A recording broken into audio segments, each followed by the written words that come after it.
आइयो मैं बाला नारियल वाला, मेरा नारियल मलाई वाला। सबसे अच्छा नारियल ले लो, सबसे अच्छा नारियल, सबसे अच्छा नारियल ले लो, सबसे अच्छा नारियल। आइयो सबसे अच्छा नारियल। उधर भी देखो। आइयो खराब नारियल। ओपी तुमने मेरा बोर्ड बदला। मैं क्यों बदलूंगा? अब खराब नारियल बेचोगे तो कौन खरीदेगा? अच्छा मुझसे चालाकी। नारियल सिर्फ 50 रुपए। नारियल सिर्फ 20 रुपए, सिर्फ 10 रुपए, सिर्फ 5 रुपए। नारियल सिर्फ 5 रुपए में। अच्छा ओपी ये पैसे ले लो और सारे नारियल मुझे दे दो। लाओ।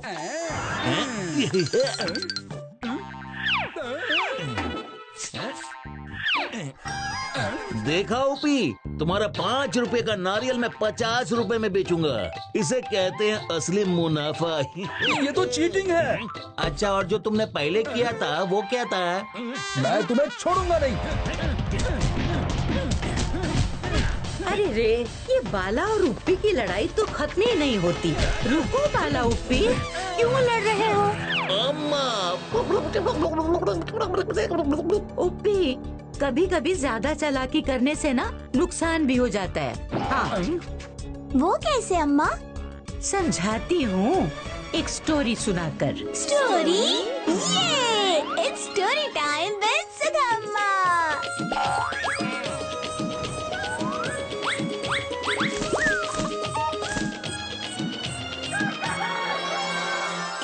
The wise minister. इस साल विजयनगर में कड़ाके की ठंड पड़ी थी। ठंड के मारे सबका बुरा हाल था। लगता है अगले 5 साल की ठंडी इसी साल पड़ जाएगी। शुद्ध घी में नकली घी मिला के मुनाफा कमाना तो कोई उड़नका से सीखे। ये क्या कर रहे हैं सरकार?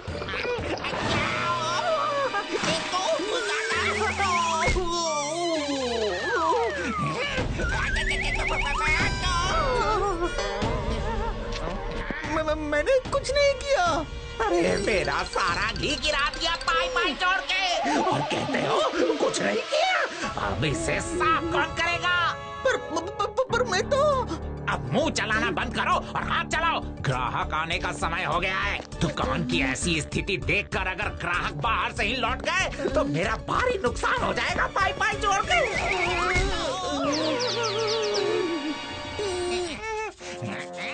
अब खड़े खड़े देख क्यों रहे हो? जल्दी से साफ करो। उडांका के चिल्लाने की आवाज सुनकर कुछ लोग वहाँ आ गए और उन्हीं में से एक महामंत्री सारंगा भी था। उडांका जितना चतुर और धूर्त था, सारंगा उतना ही बुद्धिमान, जो अपने सही न्याय के लिए पूरे राज्य में जाना जाता था। कपड़ा लो और अच्छे से साफ करो पाई पाई जोड़ के। कपड़ा? वो कहाँ से लाऊं? ये क्या पहना है? कुर्ता? तो कुर्ता उतार के उसे साफ करो। पर मेरे पास ये एक ही कुर्ता है, फिर मैं क्या पहनूंगा? वो सब मुझे नहीं पता। अब जल्दी करो, अगर मेरा थोड़ा भी नुकसान हुआ तो देख लेना। जब उडांका ने रमन को अपने एकमात्र कुर्ते से सफाई करने को बोला तो सारंगा ने उडांका को सबक सिखाने की सोची और वो आगे आया। रुको। महामंत्री जी आप? तुम ठीक कह रहे हो उडंका। गलती रमन की है। इसने तुम्हारा नुकसान किया है और इसको सफाई करके इसकी भरपाई करनी ही होगी। महामंत्री की जय हो। मैं भी यही कह रहा था पाई पाई जोड़ के। रुको, अभी मेरी पूरी बात खत्म नहीं हुई है। रमन अपना कुर्ता उतार के सफाई जरूर करेगा, पर तुम्हें भी इसके जाने के बाद इसके परिवार की पूरी जिम्मेदारी लेनी होगी। मतलब मैं तब से तुम्हारी बात सुन रहा था कि कैसे तुम तब से रमन को अगर ऐसा हो गया, अगर वैसा हो गया बोल रहे हो, पर अभी तक कुछ हुआ नहीं। वैसे ही अगर अपने कपड़े खोलने से रमन को ठंड लग गई और अगर ये बीमार हो गया और भगवान ना करे अगर इसे कुछ हो गया तो इसके परिवार का क्या होगा? अपने परिवार में बस यही एक कमाने वाला है। मगर मैंने तो ये सब सोचा ही नहीं। अब अगर मगर छोड़ो उदंका, ये बताओ रमन से दुकान की सफाई करवानी है या नहीं? चलो चलो रमन, अपना कुर्ता उतारो और उदंका की इच्छा पूरी कर दो, वरना अगर इसका नुकसान हो गया तो। नहीं नहीं, कोई नुकसान नहीं होगा रमन, गलती मेरी ही थी। तुम जाओ जाओ जाओ जाओ, सफाई मैं खुद कर लूंगा।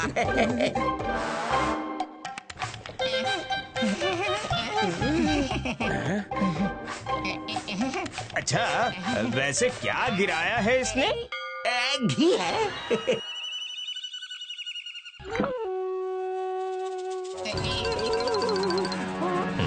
ये तो नकली है। तुम राज्य में नकली घी का व्यापार करते हो?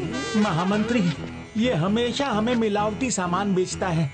अब समझा, मैं इसी की मिलावटी घी के कारण बीमार पड़ा था। मैं भी, मेरा परिवार भी। उदंका, तुमने मिलावटी घी बेचकर घोर अपराध किया है, तुम्हें इसकी सजा मिलेगी।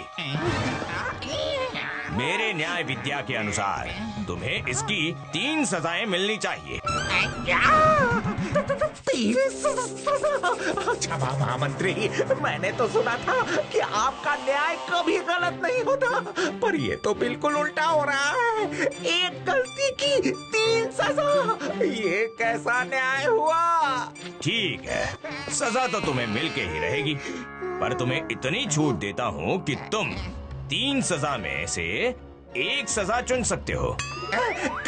कौन सी 3 सजा? या तो तुम अपने दुकान में रखा ये सारा घी खुद पियो, या तो 100 कोड़े खाओ, और वो भी नहीं तो तुम्हें 1000 सोने के सिक्के उन लोगों को देने होंगे जो तुम्हारे मिलावटी घी के कारण बीमार पड़े हैं।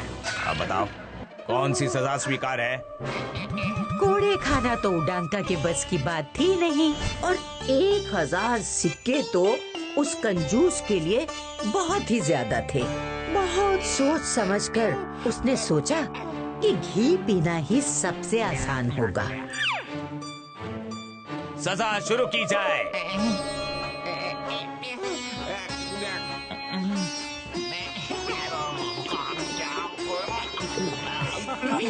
एक डब्बा घी पीने के बाद ही उडांका की हालत खराब हो गई।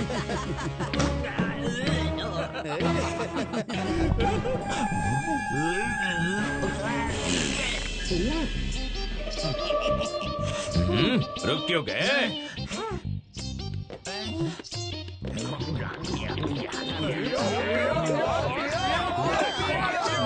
और जैसे ही उसने दूसरे डब्बे का आधा घी पिया, उसकी हिम्मत ने जवाब दे दिया।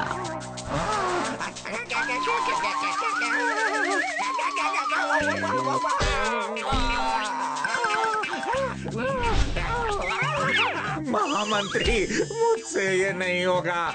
आप मुझे कोड़े ही मार लीजिए, पाई पाई जोड़ के। जैसी तुम्हारी इच्छा। सिपाहियों, इसे अंदर ले जाकर कोड़े की सजा दो। उडांका ने कोड़े की सजा स्वीकार तो कर ली, लेकिन उसके नाजुक और आलसी शरीर को बस आराम करने की आदत थी।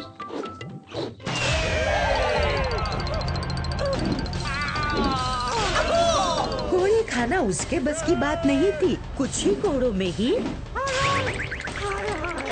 अरे बचाओ पाई पाई जोड़ के। महामंत्री, मुझे क्षमा करो, मैं 1000 सिक्के देने के लिए तैयार हूँ। ये कोड़े पर ज्यादा बंद कीजिए पाई पाई जोड़ के।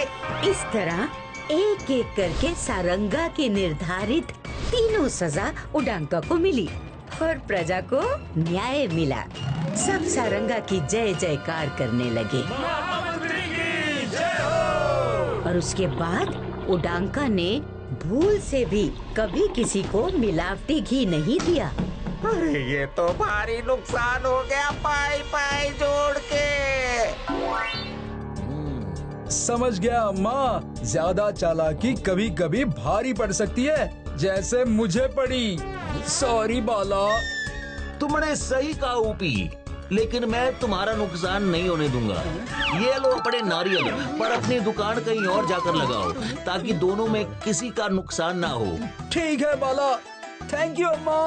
मैं चला अपनी दुकान कहीं और लगाने। If you like this video, subscribe to our channel Murthy Media. बातों ही बातों में टप से टपके, चखे वही जो गप से गपके, साबुत सा सच्चा सा किस्सा सुनाने आई हूँ मैं खट्टा मीठा जगाने। चुलबुल सी बच्ची मैं हूँ दादी नानी, चुलबुल सी बच्ची मैं हूँ दादी नानी। कैसे कहानी अरे कैसे कहानी, मैं हूँ वही प्यारी खुशबू पुरानी।